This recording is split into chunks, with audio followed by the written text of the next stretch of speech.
जब हम आप सबको रिक्वेस्ट करते हैं कि कांच कभी भी आप डिस्पोज करते हैं ना, सोच समझ के पैक करके फेंकिए, नहीं तो मैं क्या होता है दिखाना चाहता हूँ।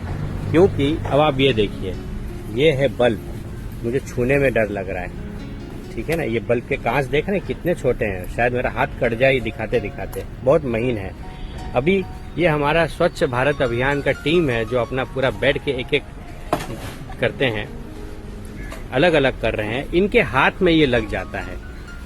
और आप देख रहे कितना पाइल आता है डेली का डेली। हमारे पास उतना समय नहीं है कि उतना स्लो तरीके से काम कर पाए, लेकिन आप ये जरूर हेल्प कर सकते हैं कि अच्छे से उसको अलग करके कागज में पैक करके मार्क करके दीजिए, काले से क्रॉस लगा के या लाल से क्रॉस लगा के कि इसमें कांच है। नहीं तो हमें जितना भी हम लोग मेहनत कर लेना, हमारा हाथ कटना निश्चित है। इस इन्फॉर्मेशन को प्लीज, एक रिक्वेस्ट है, हाथ जोड़ के मैं आपसे रिक्वेस्ट कर रहा हूँ कि प्लीज जब भी कांच फेंकें, कचरे में फेंकें, उसको कागज में बंद करके मार्क करके ही फेंकें। नहीं तो हम भी तो इंसान हैं जो यहाँ मेहनत कर रहे हैं बैठ बैठ के, उनका भी तो ध्यान रखना है। नहीं तो सब अगर छोड़ के चले जाएंगे तो उनका फिर कौन ध्यान रखेगा और फिर सेग्रीगेशन कौन करेगा। सोचिए जरूर, इस वीडियो को शेयर जरूर कीजिए। Thank you. આ વિડીયો એમ શીખવવા માગે છે કે કચરો આપણે કચરા પેટીમાં નાખીએ, પણ એમાં કાચની વસ્તુ, કાચના કટકા, તૂટી ગયેલી લાઇટો, બલ્બ વગેરે બધું ભેગું નાખવું નહીં. કારણ કે એ કચરો આપણી જેવા જ કોઈક માણસ, ભલે ભગવાન આપણને કદાચ એ કચરો અલગ કરવાની કેટેગરીમાં નથી મૂક્યા, આપણને ભગવાને બીજું કામ સોંપ્યું છે, પણ કોઈક માણસ તો કરે છે ને, એ પણ માણસ છે. અને આપણે જે કાચના ટુકડાઓ બધા કચરા ભેગા નાખીએ છીએ ત્યારે આપણી જેવા જ માણસને એ કાચના કટકા લાગે છે અને જખમી થાય છે.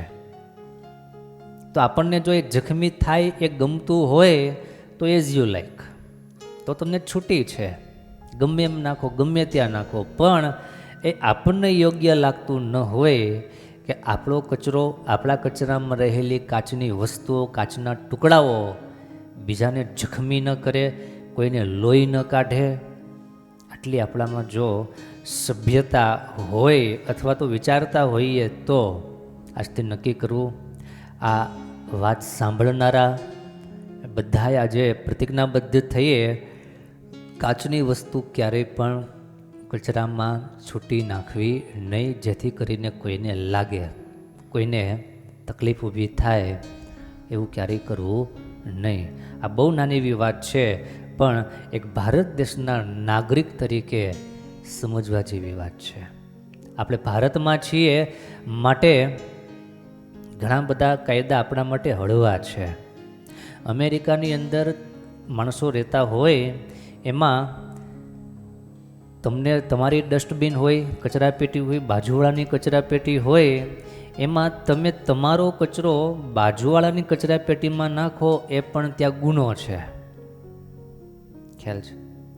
એનો પણ તમારે ફાઇન ભરવો પડે, દંડ ભરવો પડે, આટલું સ્ટ્રીક છે ત્યાં. અને આપણે ત્યાં જેમ ફાવે એમ ન હોય. હમણાં આપણે એક અવસર હતો, નરેન્દ્રભાઈ મોદીનો જન્મદિવસ હતો, તે દિવસે સ્વચ્છતા અભિયાન, ગાંધી જયંતિના દિવસે સ્વચ્છતા અભિયાન એનું આયોજન કરેલું. આપણા ભક્તિબાગ મંદિરના બાળકો સ્વચ્છતા અભિયાનના ભાગ સ્વરૂપે આ વિસ્તારમાં એક જનજાગૃતિ માટે હાથમાં બોર્ડ લઈ, સૂચન બોર્ડ લઈ અને એક રેલીનું આયોજન કરેલું. મને એમ થયું કે છોકરાઓ તો ખાલી રેલી કરી જાણતા હોય, પણ આજે મને વાત કરતા હતા. આપણા ભક્તિબાગ મંદિરના નાના નાના ભૂલકાઓ, આપણને એમ લાગે આ દેશનું ભવિષ્ય જો આવા બાળકો અને એના માવતરો એમને મંદિરે મોકલે, આવા 5-25 આવે છે, આવા 5-25,000 મંદિરમાં ભેગા થાય, એવા સંસ્કાર આપવામાં આવે તો ખરેખર આ દેશ સોનાની ચીડિયા બની જાય. વાત એવી હતી, મને કે સ્વામી હમણાં અહીંયા આપણા વિસ્તારમાં ઓલા લીરા જ્યાં ત્યાં માણસો હેઠા નાખી દે છે, એટલા માટે ગાડી મૂકવામાં આવી, ગાડીમાં લીરા નાખવા. તો અમુક મુરબ્બીઓ એવા હોય, એમાં ભાઈઓ કરતાં બાઈઓ વધારે હોય, જ્યાં ત્યાં લીરા બાજુમાં ગાડી પડી છે તો ગાડીમાં નહીં નાખીને ગાડીના ટાયરમાં પધરાવવા, હેઠે જ નાખવા, જાણે કે નિયમ લીધું હોય એમ. આપણા બાળસભાના છોકરાઓ કોઈ પણ પ્રેરણા વગર, કોઈના કીધા વગર, એક માત્ર અહીંયા મંદિરથી મળેલા સંસ્કારોને ધ્યાનમાં રાખી અને છોકરાઓ 3-4 છોકરાઓ જાતે ભેગા થઈ અને નીચે પડેલા એ લીરાઓને હાથે કરી અને ગાડીમાં નાખ્યા. આપણા દેશને, આપણી કન્ટ્રીને, આપણી સિટીને સ્વચ્છ રાખવી અને સ્વચ્છ કરવી એ જવાબદારી આપણી પોતાની હોય છે. માટે આ બાળકો પાસેથી આપણે એટલું શીખીએ કે નાના બાળકોમાં પણ જો એટલી અવેરનેસ હોય તો બાળકોના મા બાપોમાં તો આના કરતાં વધારે જાગૃતિ હોવી જોઈએ.